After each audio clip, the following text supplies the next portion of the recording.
Start with the great name of Almighty Allah, who is great, merciful, kind, omnipotent, and omnipresent. In our previous video, we learned present simple tense. In this video, we are going to learn present progressive tense. It is also called present continuous tense. Well, we are starting this tense from the very basic, that is from its formation. So we have is, am, are as its helping verbs, and we use ing form of the main verb in this tense. So when it comes to the formation or construction of sentences, we have to follow a certain pattern, a certain way. And here you can see on the screen, I'm going to zoom it out. By this way, by the help of this formation method, you can make sentences for this present continuous tense. First of all, in any tense, we normally keep subject in the affirmative or assertive sentences, and then we have to keep helping verbs if that tense has helping verbs. But there are some tenses like present simple tense and past simple tense which do not have the helping verbs, so we directly keep the main verbs instead of the helping verbs. So first of all, we keep subject, then helping verbs, and then main verb ing form, and then if we want to keep indirect object, we can keep indirect object, and if we want to keep direct object after the indirect object, we can keep the direct object after the indirect object. Normally it's not possible to have an indirect object without having the direct object. It's not possible. So after that, I have written complement. So we will discuss in detail on this formation if we save some time after completing the usages of this tense. So normally what happens, we have subject, helping verbs, main verb, and then we can keep direct object, or first indirect object and then direct object, and later on we can also keep complement. I have given the examples of sentences based on this formation. Below you will find many sentences. So here we have some sentences. First we have the subject I and the helping verb am, and then the main verb teach, and we have used the ing form with the teach, which becomes teaching, and then we have the indirect object is students, and then the direct object English. So I am teaching students correct English. Students becomes the indirect object, and then correct English becomes the direct object. They are painting the wall below. They are painting the wall below. She's working really very hard. Adverbial phrase. I have given different kind of sentences here. In the first sentence, I have kept direct object and indirect object. In the second sentence, I have given given a very different usage, and then in the last sentence, third number sentence, I have given the adverbial phrase, working really very hard. Really very hard becomes the adverbial phrase. So I have given this all just to make the students clear that normally we make the sentences with only the subject, main verb, and subject, helping verb, main verb, and the object. But in the formations, we can keep not only the subject, helping verb, main verb, and the object, but we can also keep indirect object, we can keep prepositional object, we can keep adverbial phrases, we can keep complements. So there are a lot of things, gerunds and infinitives. So I mean to say that there are a lot of things which we can keep in the sentence, which brings variety and gives the depth to our language. So we have to see and learn different kind of ways of speaking and writing. We don't have to stick to the ordinary simple basic rules which never help us write good English or speak good English. Well, we come to the usages of this tense. I don't have enough time today, therefore I would try to limit this video to 15 or 10 minutes. Usages. We use the present progressive to talk about temporary actions and situations that are going on now or around now, before, during, and after the moment of speaking. Before, during, and after the moment of speaking. In Sindhi, असीं ही ज़मान इस्तेमालु कंदा आहियूं उन्हनि actions लाइ जेके माज़ी में भी थियनि पिया, मुस्तक़बिल में भी, मतिलबु कि स्पीकिंग खां पहिरियां बि उहे थियनि पिया ऐं स्पीकिंग जॾहिं असां उन्हनि जे बारे में ॿुधायूं था त उन खां बाद में बि उहे थियनि पिया. सपोज़ असीं चऊं था त ॿार रांदि खेॾी रहिया आहिनि, चिल्ड्रन आर प्लेइंग, ॿार रांदि खेॾी रहिया आहिनि. त जंहिं वक़्तु असीं चऊं था ॿार रांदि खेॾी रहिया आहिनि, असांजे चवण खां पहिरियां ॿार रांदि खेॾनि पिया, असां चयो आहे उन खां बाद में बि ॿार अञा रांदि खेॾनि पिया. त उहे एक्शन्स जेके असांजे ॻाल्हाइण खां पहिरियां थींदा हुजनि, असांजे ॻाल्हाइण वक़्तु बि थींदा हुजनि, उन खां बाद बि थींदा हुजनि, त उन्हनि एक्शन्स खे असां रखंदा आहियूं प्रेज़ेंट प्रोग्रेसिव या प्रेज़ेंट कंटिन्यूअस टेंस में. Simply for actions occurring at the time of speaking. हाणे इन्हनि एक्शन्स खे कीअं ख़बर पए त उहे actions at the time of speaking थियनि था या नथा थियनि. नॉर्मली इहो पॉसिबल कीअं आहे त हिकिड़ी सेंटेंस असांखे इंग्लिश में मिलियल हुजे ऐं असांखे कीअं ख़बर पए त इहो at the time of speaking जो सेंटेंस आहे या न आहे. ख़ैर अहिड़े क़िस्म जे इंग्लिश जेके टेंस जेके असां टेस्टिस ॾींदा आहियूं या जेके बि एग्ज़ाम्स थींदा आहिनि, उन्हनि में जेके अहिड़े क़िस्म जा क्वेश्चन्स ईंदा आहिनि, हू का हिंट ॾींदा आहिनि. उहा हिंट असांखे ॿुधाईंदी आहे त हीउ जेको सेंटेंस आहे इहो कंटिन्यूअस टेंस जो आहे. जीअं असां रखंदा आहियूं लुक, रेनन मार्टिन में जुमिलो आहे, look the sun is rising above the horizon. Look the children are playing. Hurry up, we are all waiting for you. जॾहिं अहिड़े क़िस्म जा इहे वर्ड्स अचनि, लुक, हरी अप, या हिकिड़ी सिचुएशन अचे जंहिं सिचुएशन मां ज़ाहिर थिए त उहो जेको एक्शन आहे ॻाल्हाइण जे वक़्तु उहो थिए पियो, त असीं हुते प्रेज़ेंट कंटिन्यूअस टेंस ई रखंदा आहियूं. ऐं मां मानी खावां थो, जेकॾहिं मूंखां केरु पुछे थो छा था कयो, चवां आउं मानी थो खावां, मतिलबु उहो उन सिचुएशन जी उन वक़्त जी ॻाल्हि आहे. हू मूंखां उन टाइम पुछे थो त हिन महिल तव्हां छा था कयो, उन घड़ीअ तव्हां छा था कयो, ऐं उनखे चवां थो त मां मानी थो खावां, मतिलबु आई एम ईटिंग मील. अहिड़े हिसाब सां हिन में उहे सेंटेंस हिकिड़ो त यूज़ेज इहो आहे त उहे एक्शन्स जेके ॻाल्हाइण वक़्तु थींदा हुजनि या उन खां पहिरियां खां ॻाल्हाइण खां पहिरियां थींदा हुजनि, ॻाल्हाइण वक़्तु बि थींदा हुजनि या उन खां बाद बि थींदा हुजनि, उन्हनि एक्शन्स लाइ असीं इस्तेमालु कंदा आहियूं प्रेज़ेंट कंटिन्यूअस टेंस. ॿियो यूज़ेज आहे, ॿियो यूज़ेज चवे थो for temporary actions which do not last for long but are happening around the present. असीं कुझु टाइम लाइ कुझु एक्शन्स कुझु अमल कंदा आहियूं, उन्हनि में मसरूफ़ हूंदा आहियूं, पर उहे हूंदा आर्ज़ी आहिनि. जीअं केरु पुछे, मूंखां केरु पुछे त तव्हां छा पिया कयो, मतिलबु उन मक़सदु आहे अॼुकल्ह छा पिया कयो, त आउं उनखे चवंदुसि I am writing a book, मां हिकु किताबु लिखी रहियो आहियां.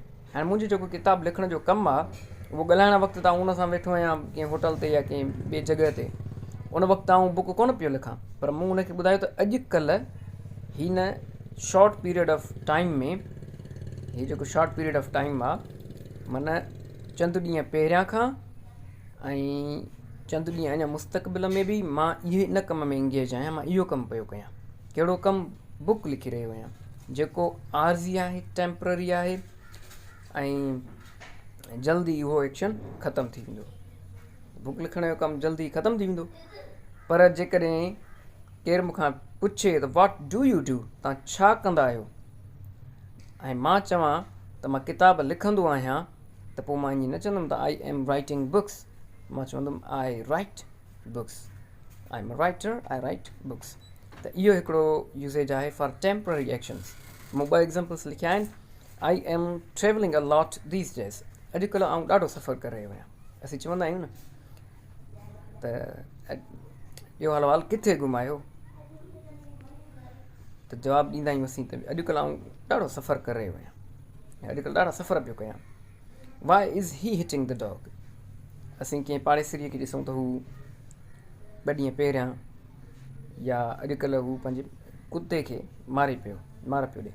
त ईअं न आहे त हू हमेशह पंहिंजे कुते खे मार ॾींदो आहे, पर अॼुकल्ह उनजो रवैयो कुझु अहिड़ो थी वियो आहे जो पंहिंजे कुते खे मार पियो ॾिए. त असीं उन लाइ छा इस्तेमालु कंदासीं? Present continuous tense. Temporary action आहे त हू अॼुकल्ह पंहिंजे कुते खे मारे पियो. त वाई इज़ ही हिटिंग द डॉग. पोइ भले उहो उन वक़्तु न बि मारींदो हुजे, पर असां हुनखे हिन ई टेंस में रखंदासीं. त पहिरियों यूज़ेज हुयो त ॻाल्हाइण वक़्तु उहो कमु जेको आहे थींदो हुजे, या ॻाल्हाइण खां पहिरियां थींदो हुजे, ॻाल्हाइण वक़्तु बि थींदो हुजे, ऐं ॻाल्हाइण खां बाद बि उहो कमु थिए पियो. या ॿियो आहे त वरी टेम्पररी एक्शन्स. उहे एक्शन्स भले असां ॻाल्हाइण वक़्तु न कंदा हुजूं, पर मौजूदा जेके 4-5 ॾींहं पहिरियां खां या 2 ॾींहं पहिरियां खां ऐं 2-3 ॾींहं बाद में कुझु घड़ीअ ताईं, कुझु ॾींहंनि ताईं उन एक्शन में असां रुधल आहियूं, मसरूफ़ आहियूं, उहो एक्शन में असां लॻल आहियूं. भले असां उन वक़्तु जेको आहे सो ॻाल्हाइण वक़्तु उहो न बि कंदा हुजूं. टेम्पररी एक्शन्स, आरज़ी एक्शन्स जेके चंद घड़ीअ लाइ, थोरे टाइम लाइ हलनि, वरी पोइ ख़तमु थी वञनि, उन्हनि एक्शन्स लाइ असीं हिन टेंस खे इस्तेमालु कंदा आहियूं. ॿियो, अञा टेम्पररी एक्शन्स जा काफ़ी एग्ज़ाम्पल्स ॿिया बि थी सघनि था. I am living in Hyderabad. I am living in Hyderabad जो मतिलबु आहे त मां उते आरज़ी पियो रहां, आरज़ी रही रहियो आहियां कुझु टाइम लाइ. जेकॾहिं आउं चवां आई लिव इन हैदराबाद, त इहो टेम्पररी न आहे, इहो परमानेंट आहे. परमानेंट मतिलबु आई लिव इन हैदराबाद मतिलबु मां हैदराबाद में ई रहंदो आहियां, मुंहिंजी रिहाइश उते ई आहे. पर जॾहिं मां चवां थो I am living in Hyderabad, मतिलबु की आउं आरज़ी तौरु उते रहां पियो ऐं जल्दी उतां उहो जॻह मां छॾींदुसि. ख़ैर, हिकिड़ो ॿियो यूज़ेज आहे for talking about the future arrangements. What are you doing tomorrow evening? Come and see us next week if you're passing through London. I am going to London tomorrow. Future arrangements हिकिड़ी arrangement आहे जेका असां future लाइ कई आहे, उन लाइ बि असीं ही टेंस इस्तेमालु करे सघूं था. What are you doing tomorrow? I am going to London tomorrow. सुभाणे मां लाड़काने वञी रहियो आहियां. हाणे जेको हू हुयो प्रेज़ेंट सिंपल टेंस में जेके फ्यूचर जा यूज़ेजिस हुया, उन्हनि तव्हां गौर कयो, अहिड़े क़िस्म जो यूज़ेज उन में न हुयो. ठीकु आहे. हिकिड़ो ॿियो यूज़ेज आहे लॉन्ग लास्टिंग चेंजिस. उहे चेंजिस जेके लॉन्ग लास्टिंग हुजनि, मतिलबु उहा जेका चेंज आहे उनखे थियण में तमामु घणो अरसो लॻे. The climate is getting warmer. Greenhouse gases have increased the global temperature. Global warming is no more a myth. It's a fact. It's a scientifically proven phenomenon. Earth's temperature is increasing. The universe is expanding. हाणे इहे जेके changes आहिनि, मिसाल असां चऊं था त जेको ग्लोबल टेम्परेचर आहे उहो वधी रहियो आहे, त उहो जेका चेंज आहे टेम्परेचर वधण जी, इहा ॾाढी स्लो आहे, आहिस्ते आहिस्ते उहा थी रही आहे. या असां चवंदा आहियूं त people are migrating to foreign countries, are migrating to that country और दिस कंट्री, और people are going to this shrine or this saint very much. त उहे मतिलबु अॼुकल्ह उहे होॾे काफ़ी वञी रहिया आहिनि, ख़ासि करे चेंजिस जे हिसाब सां, विथ ऑलवेज शोइंग इरिटेशन. हाणे ऑलवेज सां इरिटेशन शो करण लाइ बि असीं हिन टेंस खे इस्तेमालु कंदा आहियूं. Tom is always going to hills on weekends.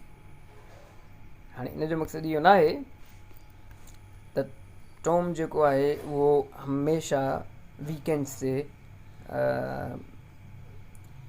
Hills ॾांहुं वेंदो आहे, उन जेको असां हैबिट कोन था ॿुधायूं, पर कॾहिं कॾहिं असां तंगीअ में चवंदा आहियूं भले वो हुनजो हैबिचुअल एक्शन हुजे भी न भी हुजे, को ॿ चकर में कंदो आहे त उनखे असां चवंदा आहियूं तूं सदाई ईअं कंदो आहीं। ॿ चकर जेकॾहिं को ईअं ग़लती कंदो आहे, 3 चकर, त असीं हुनखे चवंदा आहियूं तूं सदाई ईअं कंदो आहीं। त जॾहिं असां इरिटेशन शो कयूं तॾहिं असीं ऑलवेज़ लॻाए करे कंटिन्यूअस टेंस रखंदा आहियूं। Tom is always going to hills on weekends, you are always following me, तूं हमेशह मूंखे फॉलो कंदो आहीं। त इन जो मक़सदु इहो न आहे त उहो हुनजी हैबिट आहे ऐं हू हमेशह मूंखे वाक़ई फॉलो कंदो आहे। इन जो मक़सदु इहो आहे त हू न मूंखे 2-3 चकर फॉलो कया ऐं उन मां तंग आहियां, मूंखे हुनजे फॉलो करण मां इरिटेशन आहे। हिकिड़ो तमामु डिफरेंट यूज़ेज मिलियो ऐं very helpful. Omission not used for, हाणे किथे हिन टेंस खे असांखे इस्तेमालु नाहे करणो। Permanent situations are about things that happen regularly, repeatedly और all the time. What do lions eat, हाणे जेके हमेशह थींदियूं अचनि, बार बार थींदियूं अचनि ऐं परमानेंट हुजनि, मतिलबु उहे फिक्स्ड हुजनि, परमानेंट हुजनि। What do lions eat? They eat meat. Your parents live in North London, don't they? तुंहिंजा पेरेंट्स लंडन में रहंदा आहिनि, त इहो हिकिड़ो परमानेंट एक्शन आहे। We inhale oxygen and exhale carbon dioxide. ये हिकिड़ी इफेक्ट आहे, हिकिड़ो प्रूवन साइंटिफिक फिनोमेना आहे त असीं ऑक्सीजन इनहेल कंदा आहियूं, कार्बन डाइऑक्साइड एक्सहेल कंदा आहियूं। Verbs not used in progressive forms. कुछ वर्ड्स आहिनि जेके असीं कॾहिं बि प्रोग्रेसिव टेंस में इस्तेमालु न कंदा आहियूं। जीअं promise, swear, agree, he denies, I agree, I swear, I promise. We will never say I am promising, I am swearing, I am agreeing, I am denying. We never use these verbs in present continuous or progressive tense.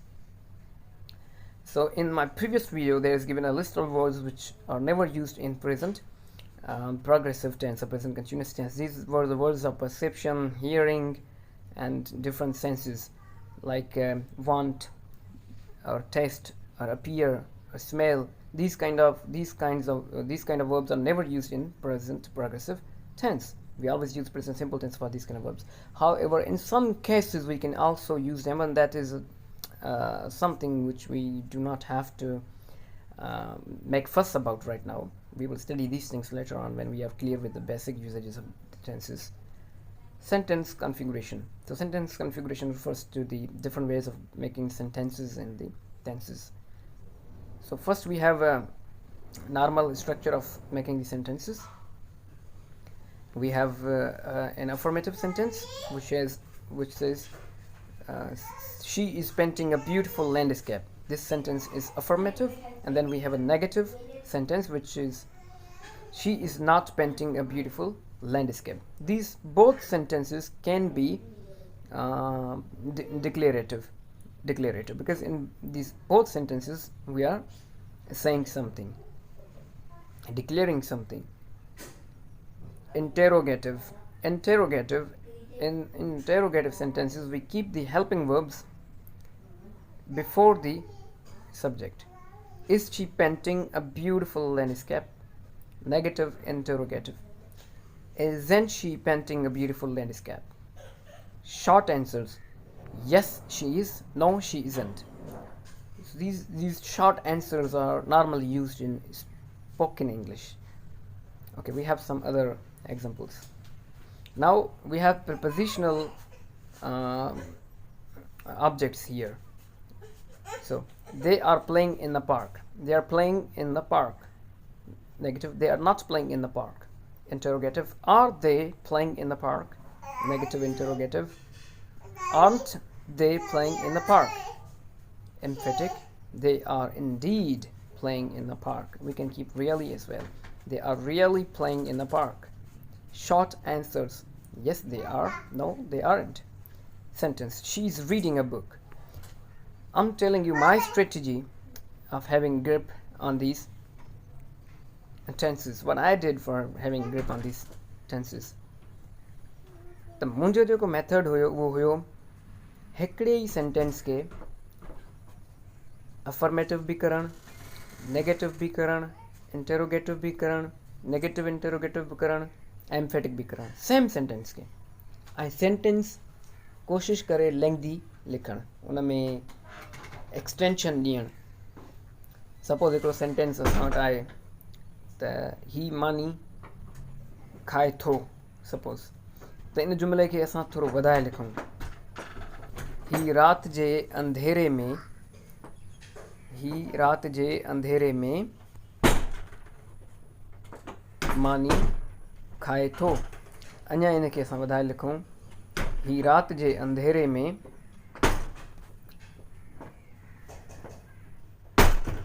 ही राति जे अंधेरे में मुर्गीअ जे भाॼी सां या पलीअ सां मानी खाए थो।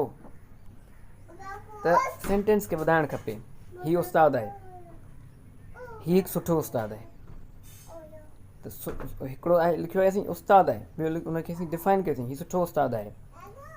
ही सुठो अंग्रेज़ीअ जो उस्तादु आहे। ही ॾोकरीअ में या लाड़काणे में या पाकिस्तान में किथे बि ही जामशोरे में लिटरेचर जो तमामु बहितरीनु उस्तादु आहे। त अहिड़े क़िस्म सां सेंटेंस खे वधाइणु घुरिजे। इन ते न बीहणु खपे, जान न छॾाइणु खपे त असीं लिखंदा आहियूं ही मानी खाए थो, मां स्कूल वञा थो, अहिड़े क़िस्म जा वर्ड्स लिखी करे जान छॾायूं त जेको टीचर असांखे पढ़ाए थो ॼण उन ते असां अहसान पिया कयूं। ईअं न आहे, हीअ असांजी पंहिंजी ज़िम्मेवारी आहे। जेतिरा असीं सेंटेंसिस में जेतिरियूं शयूं एड कंदा वेंदासीं ओतिरो असांखे हिन सां हिननि शयुनि जी ख़बर पइजी वेंदी, असांखे यूज़ेजिस जी ख़बर पइजी वेंदी, असांजी प्रैक्टिस थींदी ऐं असांजो पंहिंजो ई फ़ाइदो आहे। ओवरऑल असांजो जेको मक़सदु आहे सेंटेंसिस ठाहिण जो, इहो छा आहे कि असां सुठी अंग्रेज़ी लिखी सघूं। इहे सेंटेंसिस असांजा कहिड़े कम जा आहिनि? ईअं आहिनि त असीं जीअं प्रैक्टिस कयूं त लिखण महिल असीं ग्रामेटिकली मिस्टेक्स न कयूं। त इन लाइ हिकिड़ी सेंटेंस खे जेकॾहिं तव्हां इंटरोगेटिव, नेगेटिव ऐं वग़ैरह इहो जेको मां ॿुधायो सभु कुझु कयो था, त इहा तव्हांजी तमामु घणी प्रैक्टिस आहे ऐं उहा टेंसिस ते त तव्हांजी तमामु घणी ग्रिप थी वेंदी। ऐं इहो तव्हांजो हिकिड़ो सेंटेंस काउंट थियणु खपे ऐं तव्हांखे तमामु घणी प्रैक्टिस करणु खपे। त ही सेंटेंसिस आहिनि ऐं हिन में कुझु सेंटेंसिस ऐड कया हुया जेके हुया, हा हीअ आहे। ऐं हिन सेंटेंस में असीं रखियो आहे अफर्मेटिव स्टेटमेंट्स। हाणे अफर्मेटिव स्टेटमेंट्स त असीं रखियूं आहिनि, पर हुन में असीं कॉम्प्लीमेंट ॾिनो आहे। She is dancing gracefully, she is dancing gracefully. ऐं ग्रेसफुली असीं हिते ऑब्जेक्ट त कोन्हे, असीं हिनखे कॉम्प्लीमेंट करे छॾियो आहे। या वरी हिकिड़ो ॿियो सेंटेंस आहे, हाणे इहे एग्ज़ाम्पल्स मूंखे आहिनि चैट जीपीटी तां, छो त पाण त एतिरा ऐं कोन एतिरो टाइम न हुयो जो आउं एतिरा लिखी सघां, तंहिंजे करे चैट जीपीटी खां हेल्प वरितीसीं। कॉम्प्लीमेंट कुझु ॿिया बि आहिनि। वर्ब जॾहिं एक्शन जेको वर्ब परफॉर्म करे, उन वर्ब जो असरु जेसि ताईं ऑब्जेक्ट ते नथो पए, त उन जेका शइ आहे वर्ब खां बाद में जेकॾहिं उन ते असरु नथो पए वर्ब जो, उन ते वर्ब जो कमु नथो थिए, त असीं उनखे ऑब्जेक्ट चवंदासीं न। ऑब्जेक्ट उहा शइ आहे जेका रिसीव करे एक्शन खे। वरी ऑब्जेक्ट में ॿ क़िस्म थी वञंदा, हिकिड़ो डायरेक्ट, ॿियो इनडायरेक्ट। जेकॾहिं इनडायरेक्ट ऑब्जेक्ट खे सम्झणो आहे त indirect object is simply receiver of the direct object. I gave her the pen, मूं हुनखे पेन ॾिनी। पेन कंहिंखे ॾिनी? पेन केॾांहुं वई? पेन कंहिं रिसीव कई? हुन रिसीव कई। हूअ जेका आहे, जेको हर हिते आहे, उहो असांजो इनडायरेक्ट ऑब्जेक्ट आहे। ख़ैर, उहे जेकॾहिं तव्हांखे हिन शइ में प्रॉब्लम अचे थो त I can make another video for you people. त हिन में असीं रखियो आहे डायरेक्ट ऑब्जेक्ट। डायरेक्ट ऑब्जेक्ट में बि असीं डिफरेंट सेंटेंसिस रखिया आहिनि, emphatic, negative, interrogative and affirmative statements. Then we have indirect objects. So for having indirect object, it is very much necessary that we will also have a direct object. If we don't have the direct object, it is impossible to have an indirect object. We can have prepositional objects but not direct objects. Let's see this example. She is sending a gift to her friend. She is sending a gift to her friend. So here, to her friend is an indirect object, and we can call this also prepositional object. We could rewrite that sentence like this: she is sending her friend a gift. she is sending her friend a gift. Even then the sentence will be grammatically correct. So we have to follow different structures. Now what you should do, you people should follow my method of making sentences and practice on each type of sentences, each type of a sentence which I have mentioned here, which I have given here, which I have taken from the ChatGPT and have pasted here for you people to just understand how to make the sentences. So if you write in a single sentence, if you give the direct and indirect object in a single in a single sentence, this will not only enhance your understanding and will have you have grip on English, it will also give you more grip on writing. So here my video ends, and I'm very sorry for the noise. I have to confess that my little nephew, who is hardly 2 years old, is making it very difficult for me to continue making this video, but I think this is really enough, and this video is going to be very helpful for you people. Thank you very much.